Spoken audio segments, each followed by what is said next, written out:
ഇപ്പൊ നമ്മുടെ പ്രിയപ്പെട്ട MLA പറ്റി പറഞ്ഞു, പ്രതിഭാകരിയെ പറ്റി. പ്രതിഭാരിയുടെ മോൻ പോളിടെക്നിക് പഠിക്കുക,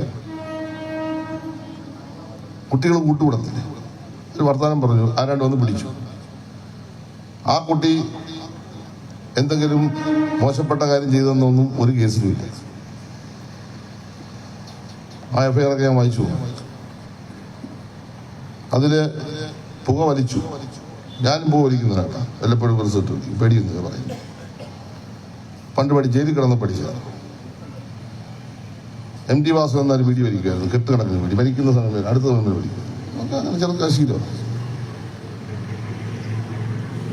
പുക വലിച്ച് FIR എഴുതി, ആയിക്കോട്ടെ, അതിന് ജാമ്യമില്ലാത്ത വകുപ്പ് നേടുന്നു. നമ്മുടെ കുഞ്ഞുങ്ങളല്ല, അവരാരെങ്കിലും ഒന്ന് വർത്താനം പറഞ്ഞ അവിടെ ഇരുന്നു. നമ്മളാരും പിന്നെ കുഞ്ഞുങ്ങളല്ല അതിലേക്ക് വന്നത്. ഈ ഇരിക്കുന്നവരല്ല ഓരോരുത്തരും അവരോട് കാണിച്ച പണിയെ കൂട്ടി വെച്ചാൽ എത്ര പുത്തം എഴുതാൻ പറ്റും? എന്തെല്ലാം കൊച്ചു കുട്ടികളല്ലേ, അവർ കമ്പനി അടിക്കും, വർത്താനം പറഞ്ഞ് ചിലപ്പം ഒരു പോ വലിച്ച. അതിനെന്താ വലിച്ച ശരിയാണെന്നല്ലേ, ചെയ്തിട്ടുണ്ടെങ്കിൽ തെറ്റ്, അത് വേറെ ഉപേക്ഷിക്കാം. വലിയൊരു മഹാപരാധമാണ്. കുഞ്ഞുങ്ങൾ പോളിടെക്നിക് പഠിക്കുന്ന കുട്ടികളാണ്. ആലപ്പുഴ മെഡിക്കൽ കോളേജിൽ 6 കുട്ടികൾ മരിച്ചു, മിടുക്കരായ കുട്ടികൾ. ഇന്നും എൻ്റെ ഹൃദയത്തിൽ നിന്ന് പോയിട്ടില്ല. 6 കുട്ടികൾ മരിച്ചു. ഞങ്ങളെല്ലാം പോയി. സങ്കടം വരും, കാരണം ഏറ്റവും നല്ല മിടുക്കരാണ്. കാരണം എൻട്രൻസിൽ 1ാം റാങ്ക് മേടിച്ചു വന്നവരാണ്. ആ മാതാപിതാക്കളുടെ കണ്ണുനീര് കാണുന്നു. അവർ ചെയ്ത് തെറ്റെന്താ? അവർ വൈകിട്ട് സിനിമ കാണാൻ പോയി. മാതാപിതാക്കൾ എന്തി? 7 പേര് പോകേണ്ട വണ്ടിയെ 12 പേര് പോയി. മാതാപിതാക്കൾ എന്ത് ചെയ്യാൻ പറ്റും? പോയ വണ്ടിക്ക് ടയറുമില്ല, കാറ്റുമില്ല, ബ്രേക്കുമില്ല. എന്ത് ചെയ്യാൻ പറ്റും? അപകടമുണ്ടായി 6 കുഞ്ഞുങ്ങൾ.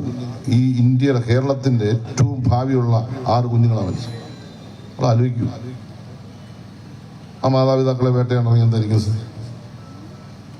പ്രതിഭാകരയുടെ മോൻ ഇങ്ങനൊരു കാര്യത്തിൽ കൂട്ടിക്കൂടി നിന്നു. അതിന് പ്രതിഭാകരി എന്ത് പറഞ്ഞു? ഒരു സ്ത്രീയല്ലേ, നീ ആ പരിഗണന കൊടുക്കണ്ടേ?